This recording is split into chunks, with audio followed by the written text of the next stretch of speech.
Saúdo-vos com a santa paz de nosso Senhor e Salvador Jesus Cristo.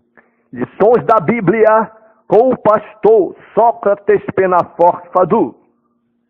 Provas bíblicas de que toda origem do mal vem do adversário, de Satanás. Lemos em Gênesis capítulo 3. Ora, a serpente era mais astuta que todas as alimárias do campo que o Senhor Deus tinha feito. E esta disse à mulher: é assim que Deus disse: não comereis de toda árvore do jardim? E disse a mulher à serpente: do fruto das árvores do jardim comeremos, mas do fruto da árvore que está no meio do jardim, disse Deus: não comereis dele, nem nele tocareis, para que não morrais. Então a serpente disse à mulher: certamente não morrerás, porque Deus sabe que no dia em que dele comerdes, se abrirão os vossos olhos, e sereis como Deus, sabendo o bem e o mal. Logo, é preciso compreender que a origem de todo mal é o adversário de Deus e nosso também. Eu estou defendendo esta tese porque já ouvi muitas pessoas, até educadas, defenderem o adversário, dizendo que a pessoa pratica as coisas e joga a culpa no adversário. Na verdade, toda a origem do mal é Satanás. Agora, quando o homem pratica o mal, então o homem é responsável em praticar esse mal. É responsável pelos seus atos. Quem pratica o mal é o ser humano. Quando o homem se torna responsável pela prática do mal, então, na verdade, é quando ele faz as suas escolhas certas ou erradas. Quando você ou eu faz uma escolha, então agora você ou eu somos responsáveis pelos nossos atos. Mas a origem do mal foi lá das trevas, foi o adversário. Deus deu ao homem o livre-arbítrio, e através do livre-arbítrio o homem se torna responsável pelos seus atos, seja o ato bom ou um ato mau, seja o bem ou o mal. O livre-arbítrio do homem que ele recebeu de Deus, através do seu livre-arbítrio, ele decide, ele faz a sua decisão. E o livre-arbítrio do homem recebe conhecimento do que é certo ou do que é errado. Ele recebe influência ou das trevas ou da luz, ou do adversário ou de Deus. Mas o homem está sempre recebendo as orientações de um lado ou de outro. Logo, o caráter é onde o homem faz suas escolhas e consciente se torna responsável pelo que realizou ou realiza. Portanto, todo bem vem de Deus, todo mal vem do adversário. Toda decisão de escolha é do homem, mesmo que sofra sempre a influência ou do bem ou do mal. A influência consiste em receber o conhecimento do que é correto para praticar o que é bom e ser abençoado, ou receber conhecimento do que é mal, do que é errado, para praticar o que é mal e ser amaldiçoado ou punido. Provas de que todo mal vem do adversário é que quando ele for preso, a Bíblia mostra que ele será preso por 1000 anos e haverá 1000 anos de paz na terra. Quando ele for solto, quando o adversário for solto, outra vez há de voltar a maldade na terra novamente. Portanto, Adão e Eva estavam vivendo em obediência e paz no jardim do Éden, mesmo tendo a árvore do conhecimento do bem e do mal e a árvore da vida. Eles tinham o livre-arbítrio e, sendo influenciado pelo tentador, a saber, a serpente, escolheram comer do fruto da árvore do conhecimento do bem e do mal, desobedecendo a palavra de Deus e se tornando responsáveis pelo seu próprio ato. Logo, eles foram influenciados. Claro que eles poderiam mesmo, sendo tentados, escolher obedecer ao Senhor nosso Deus, porque aquele que confia no Senhor é como um monte de Sião que não se abala, mas permanece para sempre. Aqui em Gênesis, no capítulo 2 e versículo 16, diz a palavra de Deus: e ordenou o Senhor Deus ao homem, dizendo: de toda a árvore do jardim comerás livremente, mas da árvore do conhecimento do bem e do mal, dela não comerás, porque no dia em que dela comeres, certamente morrerás. Então, Deus deu essa ordem, esta palavra, mas eles, influenciados pelo adversário, eles praticaram, desobedeceram a palavra de Deus. Então, o adversário, ele procura contrariar o plano de Deus para a vida do homem. Em Tiago, capítulo 1 e versículo 17, diz que toda dádiva e todo dom perfeito vem de Deus, do Pai das luzes. Logo, é preciso entender que todo bem vem de Deus e todo mal vem do adversário. A Bíblia mostra algumas falcatruas do adversário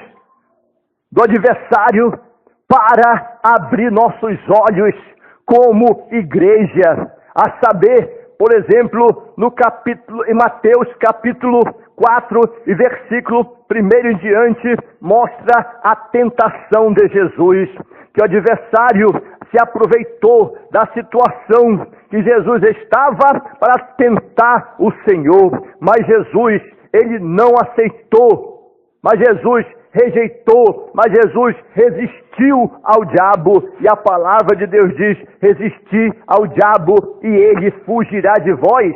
Mas ele foi atrevido e veio para enganar Jesus, para cantar Jesus, para papiar Jesus, para Jesus adorá-lo. Mas Jesus declarou que somente a Deus é que nós deveremos adorar. Outra prova das falcatruas do adversário é que a Bíblia mostra em Mateus capítulo 13 e versículo 39 que ele é o inimigo que semeia o joio no meio do trigo.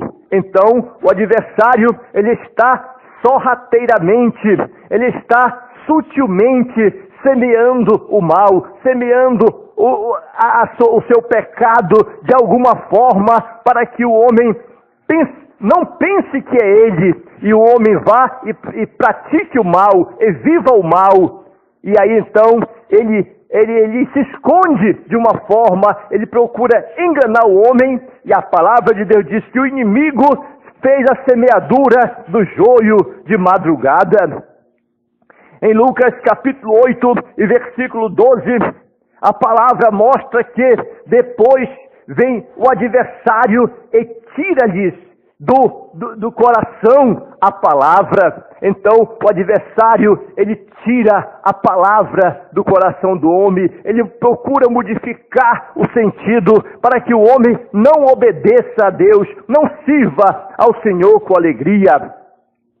Em João capítulo 8 e versículo 44, a palavra de Deus, Jesus questionando com aqueles homens que estavam querendo enganá-lo, disse para eles: tendes por pai ao adversário e queres satisfazê-lo, porque as pessoas queriam enganá-lo, queriam matá-lo, queriam fazer o mal para Jesus. Então, por trás dessa situação, já estava o adversário semeando toda essa maldade no coração daqueles homens, para que eles pudessem afrontar nosso Senhor e Salvador Jesus Cristo.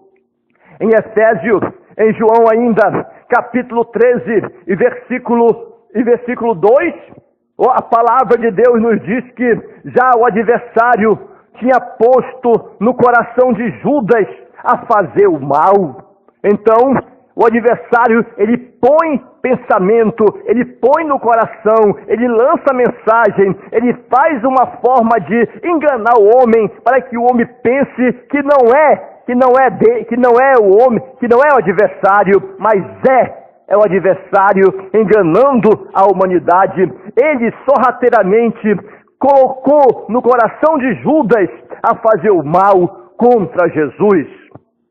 E Judas era antes um servo de Deus, discípulo de Jesus. Mesmo assim, ele enganou até o escolhido. Em Efésios capítulo 4 e versículo 27, a palavra de Deus diz: não tens lugar, que nós não devemos dar lugar ao adversário. Portanto, dar lugar ao adversário é deixá-lo à vontade, é concordar que ele não está enganando o povo, ele não está influenciando a sociedade. Quando ele está influenciando a sociedade, a criança, o jovem, o adulto, ele põe no coração, põe na mente, põe no pensamento, põe em todas as áreas para que possa enganar a humanidade. Em Tiago, capítulo 4 e versículo 7, está escrito para que a pessoa resista ao diabo, resiste o diabo e ele fugirá de vós. É preciso resistir os pensamentos, resistir às palavras, resistir às obras, resistir a tudo quanto é de mal, para destruir o bom procedimento de obedecer a palavra de Deus. Em 1 Pedro capítulo 5 e versículo 8, a palavra de Deus diz que o adversário, o vosso adversário, ele está rodeando, ele anda procurando destruir o homem, ele anda procurando uma forma de destruir o próximo, né? E é comparado com um leão que fica bramindo atrás de destruir o ser humano. E como ele não pode ir pessoalmente, então ele influencia qualquer pessoa para que possa fazer o mal para ele. Em 1 João capítulo 3 e versículo 8, está escrito que quem pratica o pecado é do adversário, porque a pessoa que pratica o pecado, que vive pecando, que vive errando, que vive na prática, ele está influenciado pelo adversário. Portanto, ele pode ser liberto através do poder de Deus. A palavra de Deus diz: e conhecereis a verdade, e a verdade vos libertará. Em Apocalipse capítulo 2 e versículo 10, está escrito que o adversário lançará alguns de vós na prisão e tereis tribulação, né? Mas seis fiel até a morte e dar-te-ei a coroa da vida. O adversário, ele procura pressionar, ele procura lançar a pessoa na prisão, na enfermidade, no problema, no caos, no questionamento, de uma forma que ele possa vencer a pessoa, mas aquele que confia no Senhor, ele não vence, porque aquele que está em Cristo é uma nova criatura. Em Apocalipse, capítulo 12, versículo 12, o adversário, a palavra de Deus diz que o adversário desceu a voz e tem grande fúria, né? E tem grande, que é no período em que o adversário, aqui na Bíblia, mostra que ele vai descer com fúria, mais fúria ainda do que está hoje, que é após o arrebatamento da igreja. Quando a igreja for levada, então vai ficar livre a terra, mais livre ainda, então o adversário vai ter mais fúria, mais governo, mais domínio sobre a terra. Em Apocalipse, capítulo 20 e versículo 10, a palavra de Deus diz que o adversário foi lançado no lago de fogo que arde com enxofre. Então, vai chegar esse dia em quando o adversário será lançado no lago de fogo que arde com enxofre, que vai ser para sempre. Portanto, meus amados irmãos, aqui Apocalipse, capítulo 20 e versículo 1, a palavra de Deus é muito categórica quando diz esta palavra bem clara para a nossa vida. Diz que e vi descer do céu um anjo que tinha a chave do abismo e uma grande cadeia na sua mão. Ele prendeu o dragão, a antiga serpente, que é o diabo e Satanás, e amarrou-o por 1000 anos e lançou-o no abismo, e ali o encerrou e pôs sobre ele selo, para que não mais engane as nações. Então, aqui mostra que o enganador do homem é o adversário, é ele que induz, é ele que engana, é ele que faz com que o homem entre nesta ruína que vive hoje a humanidade, até que 1000 anos se acabe e depois importa que seja solto por um pouco de tempo. Então, ao ser solto, diz a Bíblia no versículo 7, desse capítulo, que, e acabando-se os 1000 anos, Satanás será solto de sua prisão e sairá a enganar nações que estão sobre os 4 cantos da terra, Gog e Magog, cujo número é como a areia do mar, para os ajuntar em batalha. E subiram contra a largura da terra e cercaram o arraial dos santos e a cidade amada, mas desceu fogo do céu e os devorou, e o diabo que os enganava foi lançado no fogo que arde com enxofre, onde está a besta e o falso profeta, e de dia e de noite serão atormentados para sempre. Então aqui estão as provas de que todo mal vem do adversário. Todo mal, a origem é em Satanás, que é a origem de todo mal, de toda a tragédia do mundo. Agora, o homem se torna responsável quando, através do seu livre arbítrio, ele decide a praticar o mal, mas também ele pode decidir a praticar o bem. Então, o livre-arbítrio Deus deu ao homem para que o homem fizesse a sua escolha. Então, o homem que escolhe errado, ele vai receber, né? Ele vai se responsabilizar por este erro que ele cometeu. Mas a origem de tudo vem de Satanás.